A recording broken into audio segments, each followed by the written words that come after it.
Hello. Welcome to my channel. This is like my first video of me talking, I guess. I just uploaded our gender reveal video for baby boy number 2. So if you haven't watched that, it's pretty cute. Anyways, I have been meaning to upload like of my birth story with Bentley, my first boy, and I just have been sucking and procrastinating, and life has gotten the best of me. So I'm gonna do that today. And I have this face mask on, the seaweed charcoal peel off because my skin hates me right now. And I'm drinking my smoothie, and it's probably honestly the worst one I've ever made. But cheers. We're gonna start off. I'm just gonna jump right in to my birth story of Bentley, because once I finish this video, then I can jump into documenting this little boy. So Bentley was born on November 19th of 2016, so over 2 years ago. I went into labor the Friday night, it was like the 18th, had him on Saturday, and I don't know, like, how do you start these? How do you even do these? I'm not really sure. But let's just like walk you through what the hell happened. So if you're local to me, Lansing, we do, or Lansing does, a Christmas parade, and it's called Silver Bells in the City, and it's like a big light show Christmas parade ordeal, and like everybody and their mom goes. So I went with my 2 sisters and our friend, and we got there super packed, not even like fun to be at. Like, I think people just go to say they went, or like go, I don't know. And I was supposed to storm that night, so I was like, as soon as it starts raining, like I feel raindrops, let's go, because I don't want to try to like maneuver all these people in traffic and like the rain and just like getting out of here. So probably 5 minutes after I said that, it started raining, and I felt like one drop on my head, and that was enough for us to start walking. Like, we probably had a 5-6 block walk to the car. And so we take off to the car, and probably like over like halfway to the car, it starts pouring rain, and it's like thunder and lightning, the whole ordeal. And I was super pregnant, and I just start running. My due date they gave me was November 22nd, so 3 days after, like, or 4 days later, okay, whatever. So I super pregnant, and I start running like for my life, and my sisters and our friend are laughing at me, like, what are you doing? And I'm like, let's go, like, let's freaking go. And I just wanted to get to the car. I didn't want to be in the rain, like, I just didn't want to do it. So we finally get to the car, and my sister drove. I'm like in the back seat, and we're trying to like maneuver through Lansing and all the traffic and the rain and like all of it. So we probably once we got on the highway, I'm sitting in the back seat just like holding onto my belly for life, and I'm just like, I think I'm in labor. I don't know what's going on, but like I'm in pain. And I texted my mom, and I'm like, hey, what do contractions feel like? And she's like, you're kidding, like, stop it, like, you would know. And I'm like, okay, well, I've never like had them before. How am I supposed to know what they feel like? Like, I'd had Braxton Hicks, but nothing to like the extent of some women have. And like, I had a super easy pregnancy, honestly. Like, I worked literally that morning. Like, I had been up since 5 a.m. because I was working. Do they feel like intense period cramps? Like, please, mom, like, help a girl out. And so she just kind of was like, we'll talk when you get home, because we were going to my parents' house because my car was there, blah, blah, blah. And at the time, I was living 2 minutes down the road with Reese and his parents, and Reese was working on closing bar shift that night, so I was like just hanging out at my parents anyways. And we get home, and my mom's like, yeah, you're not in labor, like, you would be super uncomfortable, like, we would see the pain in your face. And I'm like, okay, mom. I had like texted Reese and told him that I was in like pain. This was probably like 10:30, whatever, probably. And I'm like, yeah, I'm in pain, like nothing consistent, nothing, like we're not going into labor, like whatever, I'll just keep you posted. Oh my goodness. I can feel I just made this like peel around my face, like my lips, and it's gonna bother me, but we're gonna carry on. So, next thing you know, like I downloaded this app to like keep track of my contractions, and they're getting more consistent, more consistent. And my mom's like, well, you better start eating and like trying to poop because you won't be able to do those things when you get to the hospital. And so I'm like bouncing around on an exercise ball, stuffing my face, trying to poop, like doing anything I can to like speed up my contractions or like further this labor process that I thought was happening. And I wish there was like photo proof evidence of me literally bouncing around an exercise ball in my mom's basement while stuffing my face with anything I possibly could. Like anything and everything was going in my mouth. And Reese probably called me in like 11ish, 11:30, whatever, and was like, freaking out, I'm sweating through my clothes, like they sent me home from work, like you're gonna have a baby, like we're having a baby, like let's go, I'm on my way home, I'll see you soon, we'll go to the hospital. And I was like, okay babe, like we're still not super, like we're not there yet, like, but see you soon, calm down. And after he drove from Lansing to Eaton Rapids to my parents, I was ready to go to the hospital. And, but I didn't want to tell him that and like freak him out anymore. Wow, oh, I can't stop yawning. And so he finally gets to my parents' house. And like I said, about an almost hour later.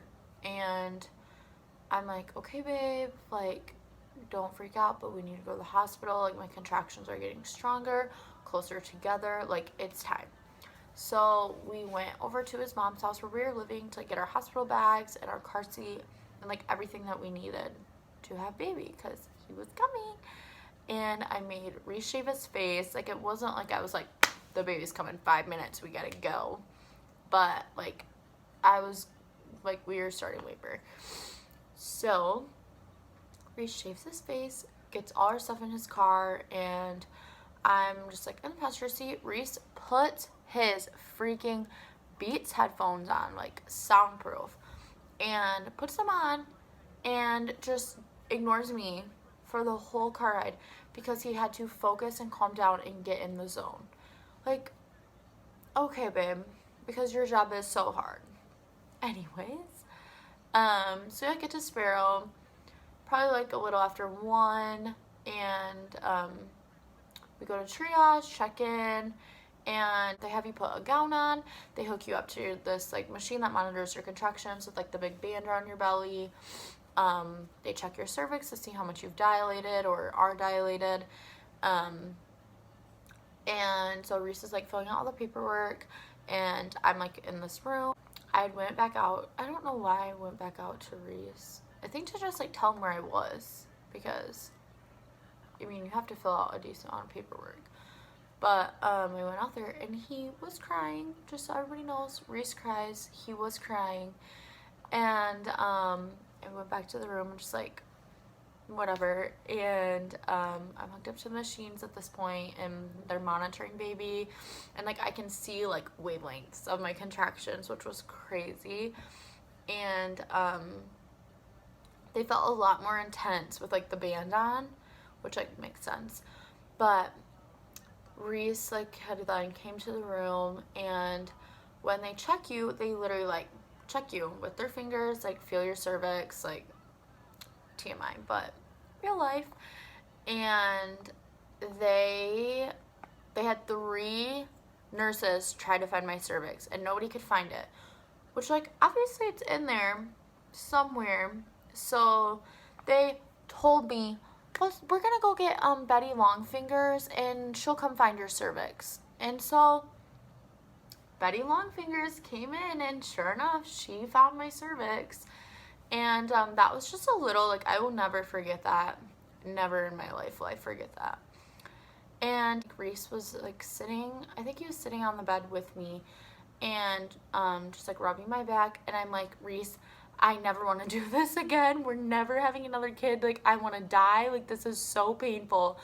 And I was dilated at a 3. A 3. Like, I had freaking 7 centimeters to go, and I was already wanting to die. And looking back, like, it was not that hard. It was not. Like, it wasn't. And I hate myself for saying those words, and I hate myself for feeling those feelings, because I freaking birthed a human. Like, are you kidding me?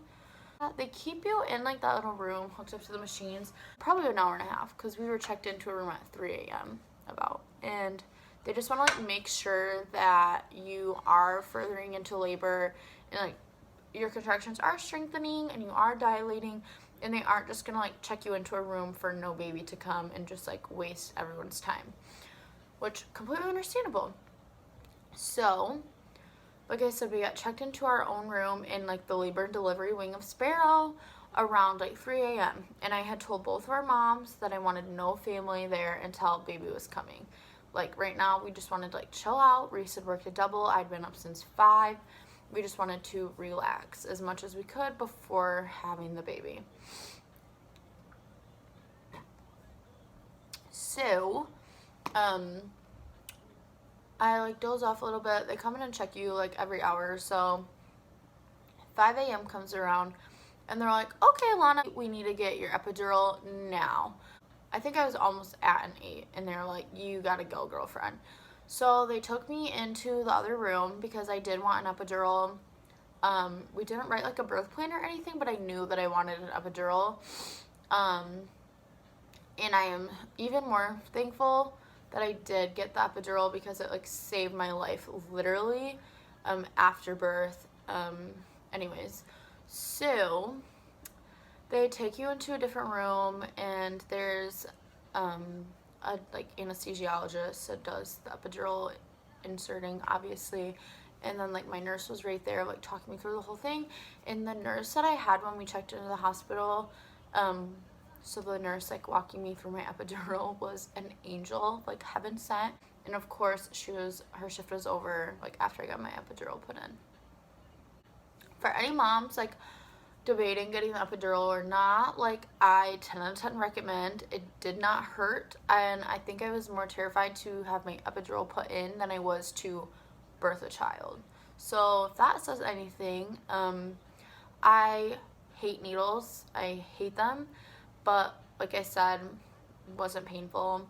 You're being walked through it the whole time. It's just like a pinch at the bottom of your spine, and like you're good, girl. It saved my life literally.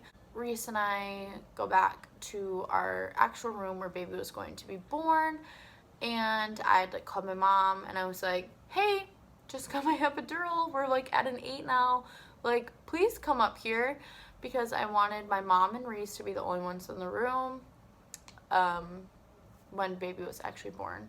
I don't know why I keep saying baby. His name's Bentley. Everyone knows he's Bentley. So Bentley, when he was born, I just wanted my mom and Reese and me and Bentley. Like, that was it. Obviously, the doctors, nurses, necessary. My mom came up with both of my sisters, and Reese's mom came up with his sister, and they were all there probably like 6 a.m. Your bladder has to be emptied with like a catheter, which is the weirdest feeling. Again, weirdest thing. There's so many like weird things about birth that I didn't necessarily know about. Like, I feel like you prepare for pregnancy and educate yourself on pregnancy and like what's best for you and baby, and like then having the baby, but like you don't necessarily know all that there is to know about the during part, like the during like giving birth part, like everything about the hospital and like everything that comes with that, or at least that was my case. And so yeah, they empty your bladder with a catheter. You can only eat like ice chunks. And so, of course, our sisters come up with Big B and coffee, donuts, and snacks, and blah, blah, blah. And they like are just talking. And I'm just like, get out of my room. I'm trying to catch some Z's before I push out a child. And, like, today, do I regret that? No. Do they maybe hate me in the moment? Sure. but they also knew that they weren't going to be in the room when like Bentley came, and I'm sure that they understood how exhausted I was and was going to continue to be. So to my sisters, I love you, and I hope you know that I still loved you when I kicked you out of my room. So at that point, it's just me, Reese, and my mom. And Reese had fallen back asleep, and I was like on and off sleeping. But like I said, they come in and check you in your cervix to see how far you've dilated every like hour or so. So me getting consistent good sleep was out of the question for me, basically. And they came in, and it was like at a 9-ish, and they're like, hey, are you ready to like start pushing? The doctor on call has to do a C-section or like deliver Bentley. And of course the doctor on call was the one doctor I had yet to meet out of my whole OB office, which like whatever, it happens, not the end of the world. And it turned out he was the doctor who delivered me with my mom. So that's kind of like really cool to me that both of our first children, babies, were delivered by the same doctor.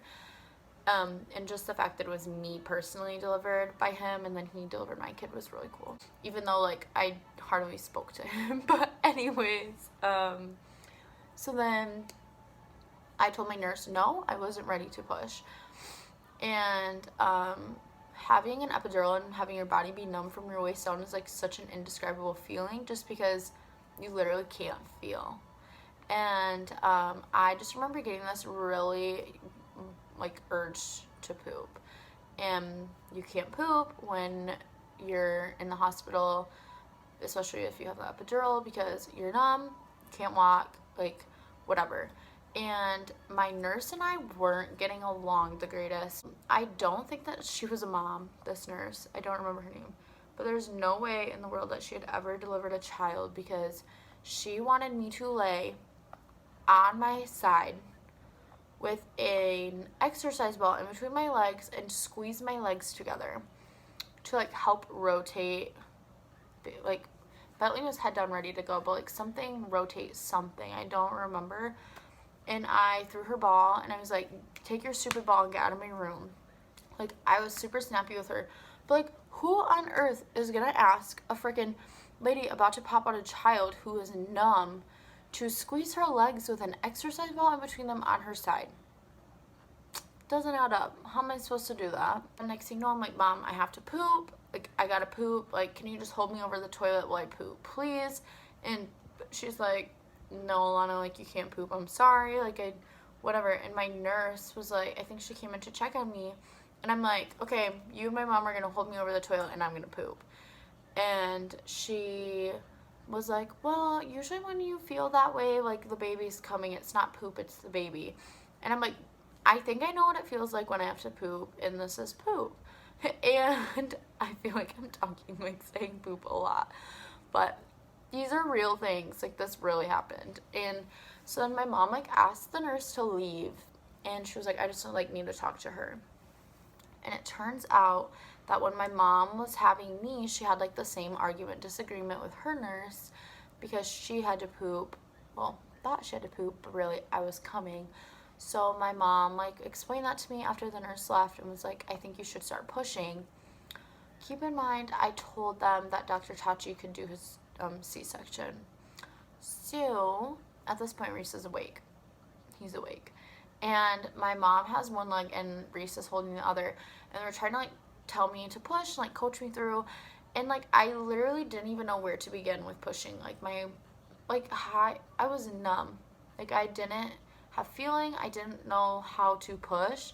Like, it's so weird, because literally like I couldn't feel anything, and I'm just like, how am I supposed to push? Like, how am I supposed to do that when I can't feel any of my body parts? Okay, well, like my lower body parts that I needed.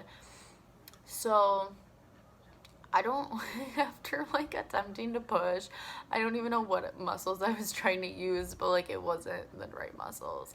Anyways, my mom recently delivered Bentley's head just about without my doctor, and then he came into the room thankfully like right before Bentley's like head was fully delivered. And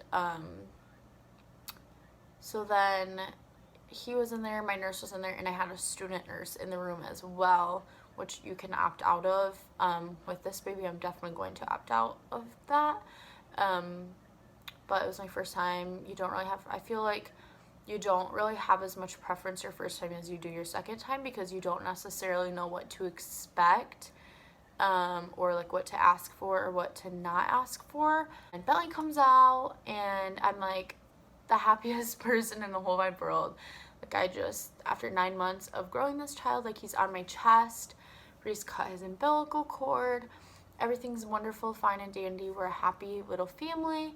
And earlier in the video, I like said that I personally didn't educate myself on like the during part of birth. Like, I mean, obviously I knew the basics. Like, I knew the gist of like what was supposed to go down. Like, I kind of knew what to expect, but I didn't know like what could go wrong. I didn't know the specifics of everything, and I guess I didn't really want to educate myself on all the things that could go wrong, just because I wanted to be positive and focus on those positive things and just not look at the bad in the moment. So anyways, after you birth your child, your placenta has to be birthed as well. Like, your placenta has to come out. Obviously, that makes sense. And so that kind of happens like after the baby's out. Like, you're in your own little bubble. You're like the happiest people. You just gave birth to your little human. You're just like oohing and eyeing over how perfect they are and how great everything is in life. And you just like can't feel like, you don't care about anything else going on. Like, I didn't care that they were pushing so hard on my stomach that it hurt. And like I said, I was pretty numb. Didn't care, except I did ask them what they were doing, and I did say ow. But they didn't respond to me, and like I said, I was in my bubble, I was in my happy world, and I didn't care that they didn't respond. I don't even know what I would have said if they did respond, because like I said, I was in a bubble. And nothing could bring me down, really, not a single thing. Not even the fact that I was about to die. Like, did I know that? No. Were they gonna tell me that? No. After you birth your baby, your placenta has to come out within like 30 minutes, and if it doesn't, then it can cause deadly infection inside of your uterus, your body, and you can die. So, super important to have your placenta out within that time period. And I had no idea that was a thing. So they're pushing, trying to get my placenta out. I didn't know that's what they were trying to do. And my mom had just left our like delivery room to go tell all of our family in the waiting room that Bentley had been born and he was here, and like, yay, like, you guys can like not necessarily come in right away, but like, he's here. And within that short time that she had left me to go tell them that, they took Bentley out of my arms and gave him to Reese. And I could feel medicine pumping through me, like through my epidural needle. I was being super mega drugged. And I was wheeled out of the room in my hospital bed. They just took me from that room, and they didn't tell me why. Reese was like left with Bentley. I don't know if he asked or like what, but I feel like I said, he was in such a bubble. Like, you're just so focused and like enthralled with this child that you just had and created, that nothing else matters in that moment. Like, you're just, nothing matters except that little human. And so I'm wheeled out of the room. I was taken to the OR, the operating room, because it turns out my placenta attached to my uterus wall. Hardly happens to any women.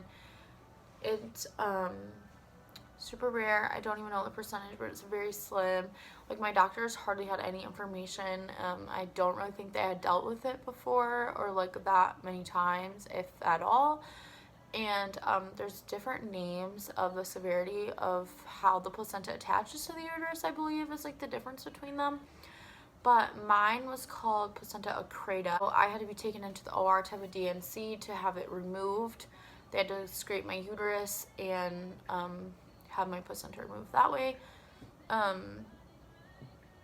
Terrifying. Absolutely terrifying. I didn't know that that's what was going on in the moment, and I don't necessarily wish that they would have told me Well, okay, obviously I wish I would have been informed as to what was going on because I was literally life or death situation. But I think I would have probably panicked. I'm in the OR and I was awake and conscious. I was just really tired and really drugged, like I said. And so naturally, I closed my eyes. The lights were super bright. Like, I just laid there. I didn't necessarily know what was going on. I heard them mention the OR. I had no idea why. Like, I had my baby, like, what could be wrong? You know what I mean? And um, I'm hooked up to, like, the machines that keep track of your fluids and your levels of everything, your bodily fluids. And, like, next thing you know, those lines are flat. Like, they're going flat, like that really obnoxious beeping's going off. Like, I'm dying. Like, literally, I was dying. And I could just feel the rush, like, of the panic of everybody, all the doctors and the nurses, and we're losing her, her blood's dropping, her oxygen, we're losing her, everything. And I had to have, I think, 2 blood transfusions in the OR, at least 1. Like, I literally was dead, like dying, and I was trying to talk. I couldn't. I just started puking, and I couldn't get any words out of my mouth. I couldn't say anything. I couldn't even tell them that I had to puke. I couldn't ask what was going on. I couldn't do anything. And I think that's what made that so horrifying and terrifying, because my baby that I had just had was without me, like, with his dad, with my mom, and everyone else that loved him. But I was just gonna die. Like, I just had him and held him for 30 minutes, and I just was gonna die. Like, that was literally all I could think about. And I, like I said, just started puking everywhere. Everyone panicking. I don't really remember what happened after that. I remember them trying to clean my puke off of me and, like, getting me to puke in a bag, but I couldn't move. I couldn't do anything. And so all that happened, and that was in the OR while I was having my placenta scraped, and I, like I said, had blood transfusions to save my life in the OR. And I just remember waking up. They had moved Bentley and Reese to the recovery room to wait for me, and my parents were in there with my siblings. And it was like 10 o'clock at night at this point when I woke up. And Bentley was born at 10:44 in the morning, so 12 hours after I had my son. I got to hold him again, and I, like, couldn't even hold him because I was so numb, and I was paler than pale. I was, like, literally teeth chattering because I lost so much oxygen, blood. I was cold. I couldn't maintain my body temperatures. I couldn't move my legs. I was hooked up to oxygen in my nose. I had blood coming in one IV in one hand, and fluids coming in another IV in my other hand. I had machines hooked up to my legs, my toes. I couldn't move, and I didn't get to, like, the first food that Bentley had was formula. I didn't get to breastfeed him. I didn't get to do anything that first, like, moms get to do when they first have their kid, because I was literally dying. And I just didn't even get to see him for a full, like, 12 hours after I had him, and nothing. It just hurts me so bad. And I know he was fine, and I know he was okay, but when you envision that day and you just don't, and you don't expect it to go that way, and you just, like I said, I wanted to be in that happy bubble that I was in forever. Like, I couldn't imagine it any other way. And just for it to go the complete opposite of that was really hard for me to grasp. And my nurse, when we were in recovery, made my family leave. And so it was just me, Reese, and Bentley. And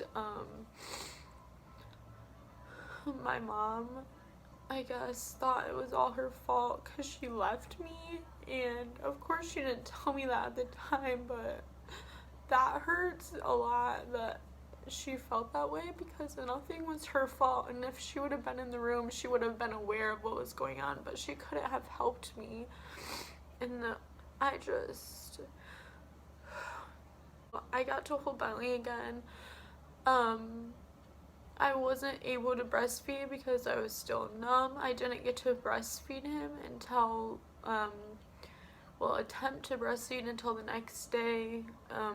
They moved us from recovery to an actual room in intensive care later that night, probably closer to 1 o'clock in the morning. And like I said, they had asked all of my family to leave. I didn't get to watch any of my family meet my son. I just missed out on everything because I was unconscious. I wasn't allowed to eat at that point just because of my situation, I guess. I was on like a fluids only diet, they said, and I could eat popsicles and ice again. And the first night we were in the hospital, like I said, I was having blood transfusions, and Bentley was in his little bassinet next to me. Reese was sleeping on the other bed next to me on the other side, and Bentley started crying, and I went to reach for him, and my blood tube came undone from my IV, and I was spraying blood everywhere in the hospital room, and I couldn't reach my nurse. This is in my nose. I couldn't reach my nurse button to call my nurse for help. I couldn't. Oh, I think this just all came off.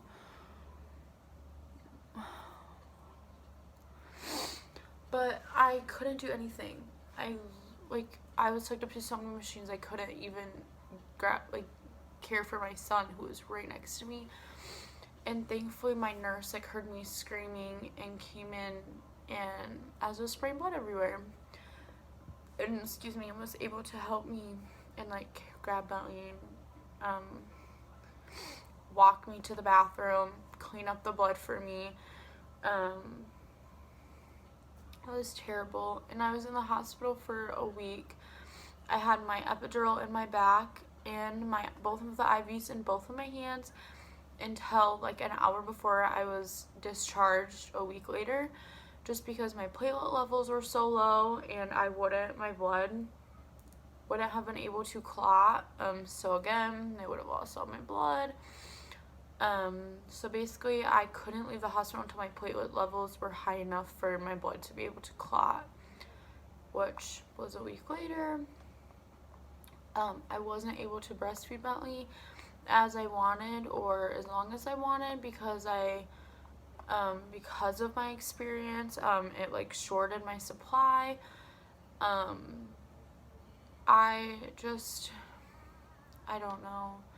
I don't even know what to expect with the second baby, just because I had such a terrible experience, and obviously I'm hoping for the best, but I don't know what the best is. I don't know how it feels to just stay in that happy bubble, and that's all that I've been praying for and hoping for and wanting and wishing for with this baby. But my Bentley was such a healthy baby, so happy, such an angel baby. I swear I gave birth to a real life angel. He was 7 pounds 9 ounces, just so beautiful, and 21 inches long, literally just the cutest little baby. And I'm just so thankful for him, and I'm thankful to be alive and here as his mom almost 3 years later with weird random people's blood in it, who I'm also thankful for, because without their blood I would be dead. And the staff at Sparrow that was on call that night for literally saving my life, doing everything that they possibly could to make it that I'm here today and being the mother that I am. I guess that's the end of my birth story. I was on bed rest for like a month, the month after. I wasn't like released for physical activity at like the 4 or 6 week mark like normal moms are, postpartum moms are. It was just way different. I did not, like I said, I prepared myself for the afterbirth part and like the during pregnancy and like but I didn't expect my birth to go the way that it did, and it affected the way that I was a mom afterwards. I'm thankful that we weren't living on our own at the time. We were living with our parents because I was a mom at 17. I guess everything happens for a reason. I'm not really sure what God's reason was for such a horrifying birth experience. It obviously didn't make me not want to have any more kids, because here I am. I'm going to have my second baby boy in like 4 months, less than 4 months. And I've just been praying and talking to my doctors and educating myself as much as possible and being prepared for the unexpected, because that's something I didn't do with Bentley. And yeah, just trying to trust the man upstairs, and his plan is greater. Thanks for tuning in to my super emotional, horrifying birth story. Don't let it scare you out of having children, because they're the biggest blessings on this earth, and I would not be who I am without my Bentley Bear. And like I said, it happens to the smallest percentage of women.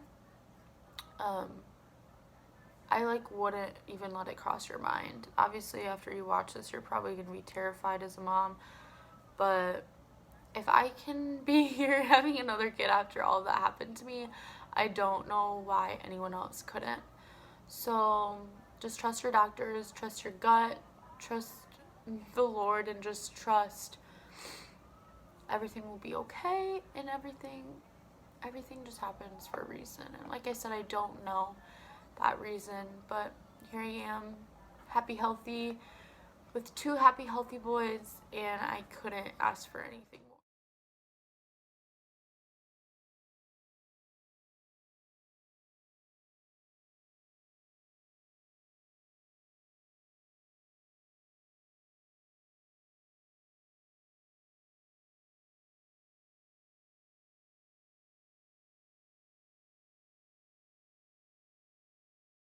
We're gonna end on that note. Here's my Bentley Bear. Come here. He's probably so scared of me. Come here. Come. Baka. Black. Come here. Give me a hug. Give me a hug. Baka. Black. I'll take it off. I will take it off. Can I have a hug? Can I have a hug? It's just Mom. Can I have a hug?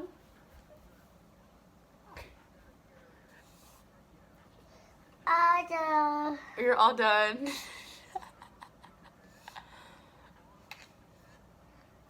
You're funny. Can I have a hug? Yeah, so Bentley is scared of me. Can I have a hug? Yeah, he's gone. So, thank you for watching my video. He never fails to brighten my mood, so that was a perfect ending to a not so perfect birth story. But I love you guys. Stay tuned for more videos to come of this baby. I will have some updates on here as soon as I can make time in my life to film them. So stay tuned. I love you guys. You're amazing. And subscribe to my channel to see more of our videos. I'm planning on doing a Q&A video soon. I've had lots of requests for that one. So just stay tuned. You guys are great. And thank you again for watching.